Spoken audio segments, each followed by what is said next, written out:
So hello guys, तो ये आपके करंट अफेयर्स की रिवीजन वाली क्लास है। इसमें हम लोग daily top 30 important current affairs के क्वेश्चंस का क्विक रिवीजन करते हैं। और ये टॉप 30 क्वेश्चन कौन से महीने के हैं? तो जनवरी 2023 से लेके आज तक जितने भी क्वेश्चंस आपने पढ़े हैं, ये उन्हीं में से सेलेक्ट करके इंपॉर्टेंट क्वेश्चन लिए जा रहे हैं। डेली 30 क्वेश्चन हम लोग करते हैं।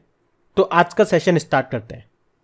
तो इस प्रश्न में क्या पूछ रहे हैं आपसे, और ये प्रश्न इंपॉर्टेंट है क्योंकि यहाँ पे काफी सारे स्टैटिक में आपको पॉइंट्स कवर कराऊंगा, तो बिल्कुल ध्यान से सुनना। प्रश्न कह रहा है, अभी हाल ही में भारत ने भूकंप द्वारा प्रभावित तुर्की और सीरिया में मदद के लिए कौन सा ऑपरेशन शुरू किया था?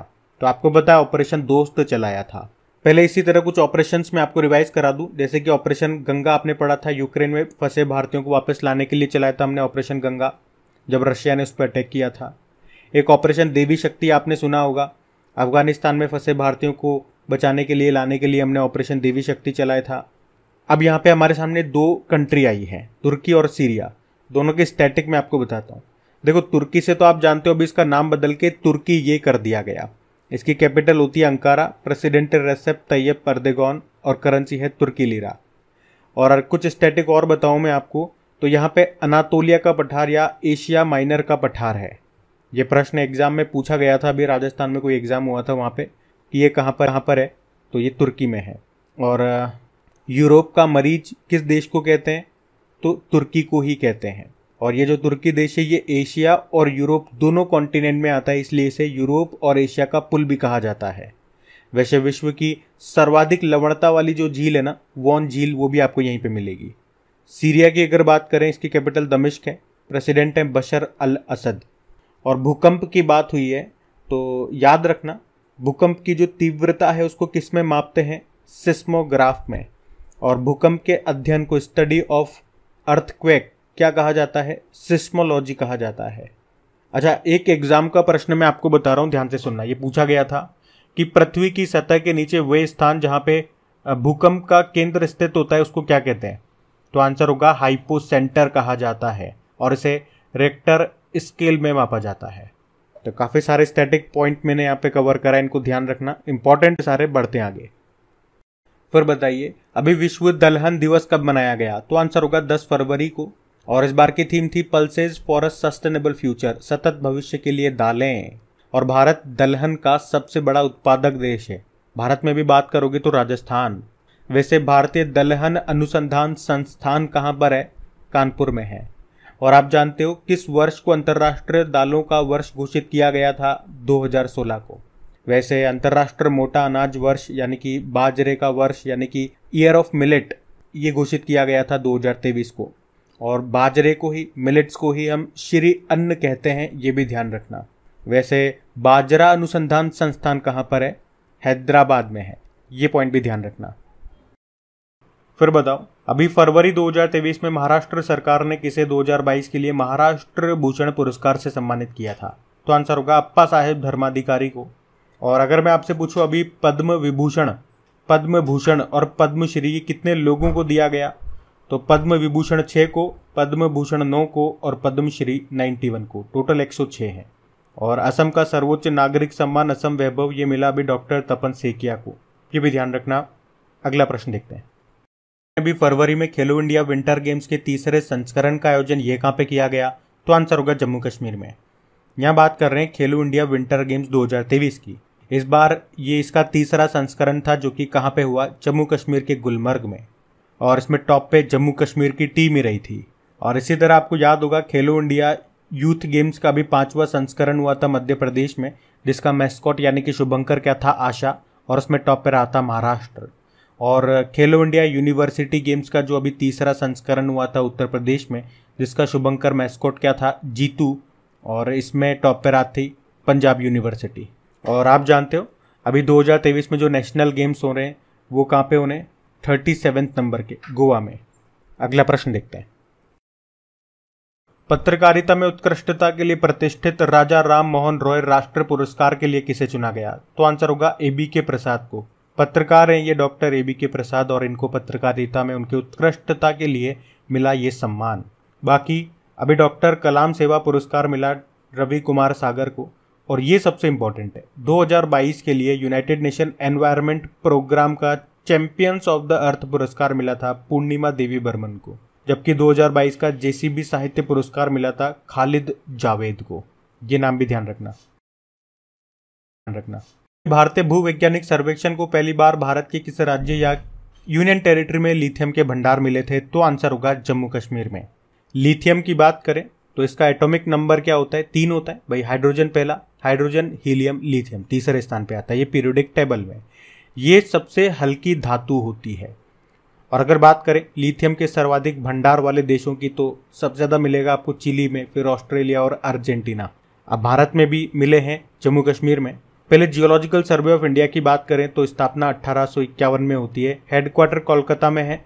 और यहाँ से भी एक करंट अफेयर्स का प्रश्न आपको याद होगा कि इसके नए डायरेक्टर जनरल बने जनार्दन प्रसाद। अब एक करंट अफेयर्स का प्रश्न ही है जो मैं आपसे पूछने जा रहा हूँ कि अभी भारत के किस राज्य में वेनेडियम जो धातु है उसकी खोज की गई या वेनेडियम मिला? बताओ कहाँ पे मिला? जिसका एटॉमिक नंबर होता है 23, जिसे V से रिप्रेजेंट करते हैं।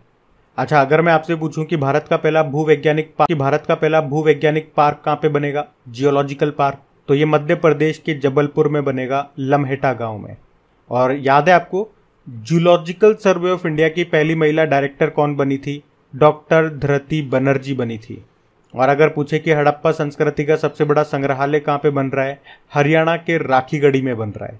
और एक प्रश्न और मैं आपको बताऊंगा, स्टैटिक प्रश्न एग्जाम में पूछा जाता है कि आर्कियोलॉजिकल सर्वे ऑफ इंडिया का संस्थापक किसे कहा जाता है? तो आंसर होगा अलेक्जेंडर कनिंघम को। यह भी ध्यान रखना। अभी हाल ही में क्रिकेट के तीनों फॉर्मेट में शतक लगाने वाले पहले भारतीय कप्तान कौन बने थे? तो रोहित शर्मा बने थे। ये याद रखना, पहले भारतीय कप्तान है, इसलिए मैं प्रश्न बता रहा हूं आपको। फिर अगला प्रश्न है, हाल ही में विश्व यूनानी दिवस ये कब मनाया गया? तो आंसर होगा 11 फरवरी को। तो वर्ल्ड यूनानी डे होता है ये 11 फरवरी, याद रखना। और इस बार की थीम थी यूनानी मेडिसिन फॉर पब्लिक हेल्थ। अच्छा, वैसे यूनानी चिकित्सा अनुसंधान संस्थान कहाँ पर है? तो हैदराबाद में है। और ये जो दिन है विश्व यूनानी दिवस जो हम 11 फरवरी को मना रहे हैं, ये समाज सुधारक और महान यूनानी चिकित्सक हकीम अजमल खान की जयंती पर मनाया जाता है। और अगर पूछे कि इस चिकित्सा पद्धति का जनक किसे माना जाता है तो हिप्पोक्रेट्स को माना जाता है। 2-4 प्रश्न मैं आपको और रिवाइज करा रहा हूं, ध्यान से सुनना। अभी अगर पूछे कि पूर्वोत्तर के पहले यूनानी चिकित्सा केंद्र का उद्घाटन ये कहां पे किया गया था? असम के सिलचर में। और अगर पूछे कि ब्रिटेन की संसद ने किसे आयुर्वेद रत्न पुरस्कार से सम्मानित किया था?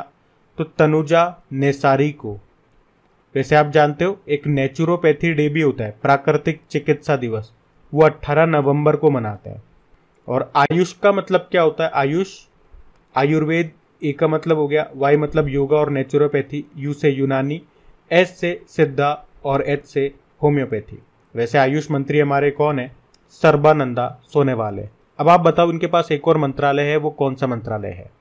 और अगर किसी को मंत्रालयों के मंत्री याद करने में दिक्कत होती है तो इस पर मैंने ट्रिकी वीडियो बना रखा है, तो आप सिंपल सा सर्च करना मिनिस्ट्री ट्रिक्स बाय क्रिक एग्जाम, मिल जाएगा आपको वीडियो। अभी बढ़ते हैं आगे। प्रश्न है, अभी फरवरी में ही वर्ल्ड गवर्नमेंट समिट 2023 का आयोजन कहाँ पे हुआ था? तो आंसर होगा दुबई में हुआ था। और दुबई ये 100% पेपरलेस होने वाली दुनिया की पहली सरकार भी बनी थी। और आपको याद दिला दूं, अभी दुबई में ही पहले होम्योपैथी अंतर्राष्ट्रीय स्वास्थ्य शिखर सम्मेलन का आयोजन भी किया गया था। फिर बताओ, अभी चिरंजीवी बीमा योजना के तहत बीमा सुरक्षा राशि को बढ़ा के कितना करने की घोषणा की गई थी? तो पहले तो ये बताओ, चिरंजीवी बीमा योजना ये किस सरकार की है? राजस्थान सरकार की है। और राजस्थान के मुख्यमंत्री कौन है? ये आप लोग मुझे बताओ। और अभी सिंपल सा याद रखना है प्रश्न से कि बीमा योजना में जो राशि दी जाती है या मेडिक्लेम जो उपलब्ध कराया जाता है उसे बढ़ा के 25 लाख रुपए कर दिया गया। पहले ये 10 लाख रुपए था और उससे भी पहले ये 5 लाख रुपए था। 2 बार बढ़ाया गया, मतलब 5 से 10 किया गया, फिर 10 से 25 कर दिया।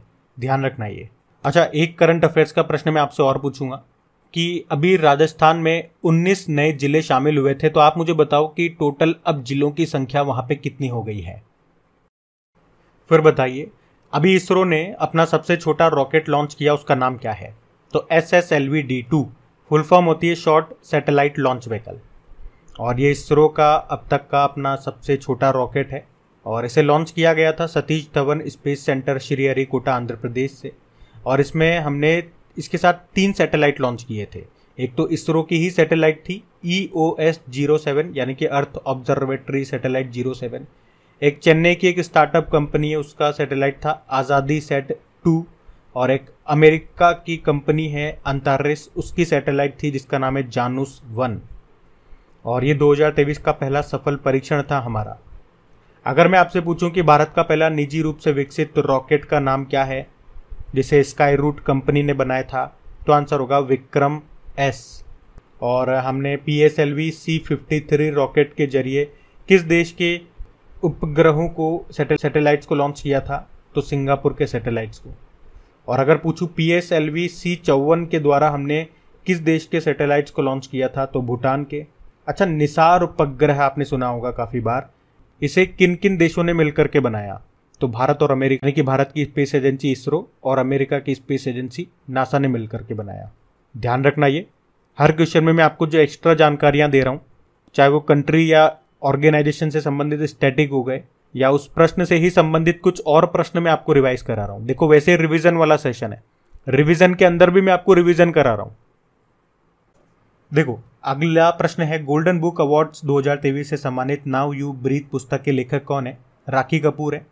तो राखी कपूर, इन्होंने लिखी है ये बुक जिसका नाम है नाउ यू ब्रीथ, और अभी इस बुक को 2023 का गोल्डन बुक अवार्ड भी मिला है। गोल्डन बुक अवार्ड ये एशिया का प्रतिष्ठित पुरस्कारों में से एक है। अभी जानते हो डॉक्टर पेगी मोहन ने एक बुक लिखी थी जिसका नाम है Mathrubhumi book of the year. Ricky Kej, तीसरी बार ग्रेमी पुरस्कार मिला था इन्हें, और ग्रेमी अवार्ड पाने वाले ये चौथे भारतीय संगीतकार बने थे। गीतांजलि श्री तो आप जानते ही हो, 2022 का इंटरनेशनल बुकर पुरस्कार मिला था इनके उपन्यास टॉम्ब ऑफ सैंड के लिए, जिसको ट्रांसलेट किया था डेजी रॉकवेल ने। और अगर पूछे कि 2023 का इंटरनेशनल बुकर पुरस्कार किसे मिला, तो ये प्रश्न का उत्तर आप लोग देंगे। किसे मिला, कहाँ के हैं वो लेखक, किस देश के हैं, और उनके उपन्यास का नाम क्या है, ये तीनों प्रश्न के उत्तर दो। तो ये थी आज की आपकी करंट अफेयर्स की रिवीजन वाली क्लास। कैसी लगी आपको क्लास, कमेंट करके जरूर बताओ। क्या स्कोर रहा आपका, और क्या ये क्लास आपके लिए हेल्पफुल साबित हुई? क्या इससे आपको मदद मिलेगी आपकी पढ़ाई में, चीज़ों को याद रखने में? और अगर आप चाहते हो इसे हम कंटिन्यू रखें या नंबर ऑफ क्वेश्चन और भी ज़्यादा बढ़ाएं, तो इसमें आपको भी सपोर्ट करना पड़ेगा, आपकी भी मदद लगेगी।